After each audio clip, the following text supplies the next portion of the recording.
Hi everyone. Today I am feeling so resourced and happy.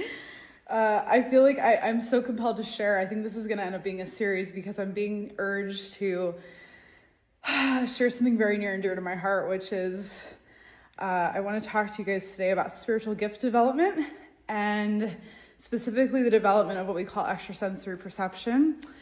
And I want to share a little bit about my journey on this this very long journey of development. And it's so funny. I remember there was a time when I first started in acupuncture school and I was really afraid to tell people that I started doing acupuncture because I was at a music festival and I was on LSD and I was visually able to perceive the human energy field. So this is actually one of the stories that I'm going to tell in my next podcast episode about why I became an acupuncturist, because I've just been through the craziest dark night of the soul in the past year, I would say, and really intensely in the past month or two, but I feel like I'm really coming out of it.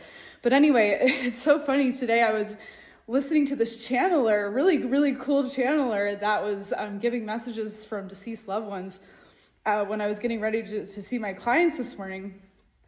And the client that I saw right after I was listening to this channeler, I was sitting down with her, and I've never met this person. This is a new client.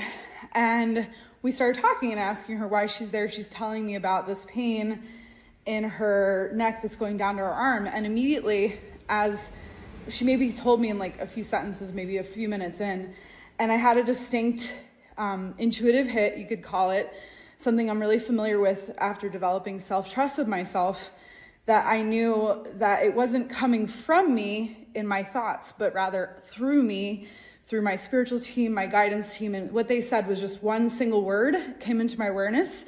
Maybe it was heard auditorily through my inner monologue's voice, which I realize some people don't have an inner monologue, which I find so weird, but that's another story. But anyway, I heard this diabetes, and it was really interesting. I got the clairsentience of knowing that the nerve thing in her neck was related to diabetes, but then I didn't know if it was because of her family or because of her. So my question that I asked was, does diabetes run in your family? Which is such a weird question, just randomly to ask someone.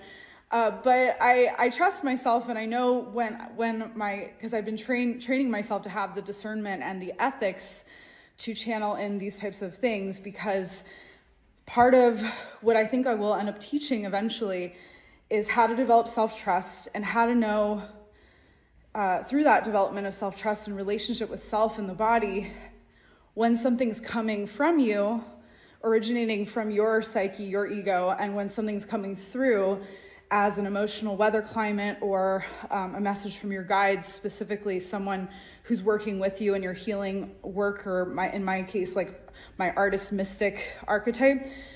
So in this instance, I just immediately had an awareness, and it's not always the case. Sometimes I'll be really muddy in my energy and I don't get anything for people, but days like today, I'm really high vibrational.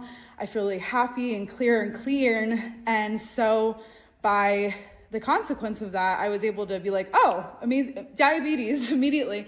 So she tells me I have diabetes. And it's funny, of course I would have read it on her paperwork, but I did not before. I just intuited it. And then I was like, okay, my invitation for you is that, this could be having something to do with circulation. And since coincidentally, the synchronicity is that I had just hyper researched another client for an herbal consultation more recently. And so I already had all the studies on diabetes just from this previous week. So it was really great. So not only did I have this person sent to me to receive help related to their diabetes as it pertains to neuropathy, but I also got, this amazing affirmation for myself, the double synchronicity, having 2 diabetes clients in the same week being sent to me from nowhere. I don't advertise that I'm specialized in diabetes or anything, but it's always fun to explore. And then of course, that affirmation for me, and then I just kept on a roll. I was just like, okay, this is what I feel called to tell her. And some of that's coming from me and my what I think that I should do, and distinguishing between when I'm grandstanding, like I feel proud of it. And also when I'm just genuinely excited, because like ever since I was, I don't know, like 8 or 9, I've been reading about extrasensory perception. And now that I'm 35 and practicing as a healer, artist, mystic, archetype, I see that my passion and my desire to explore these extrasensory perceptions or these spiritual gifts is actually reflected in what I would consider to be lineages of past lives where I've been in oracular positions. And so it's not just that we're carrying forward gifts in this incarnation, but we're also carrying forward gifts from our previous lifetimes. So I know I'm getting a little in the weeds right now, but I just feel so compelled to share. And so I'm going to do another video here about spiritual gifts development and discernment. And then I'll do another one about specifically diabetes, because it's all very fascinating. But I hope you enjoy this share, and let me know what you think if you're in the process of developing your spiritual gifts. I think this might be one of the things that I'm teaching a lot about, because I don't claim to be a psychic, but I think we all have these gifts inherent within us, and maybe some are more refined than others, just like any other skill, but it is a skill that can be learned and taught. And yeah, it excites me more than most things. So enjoy.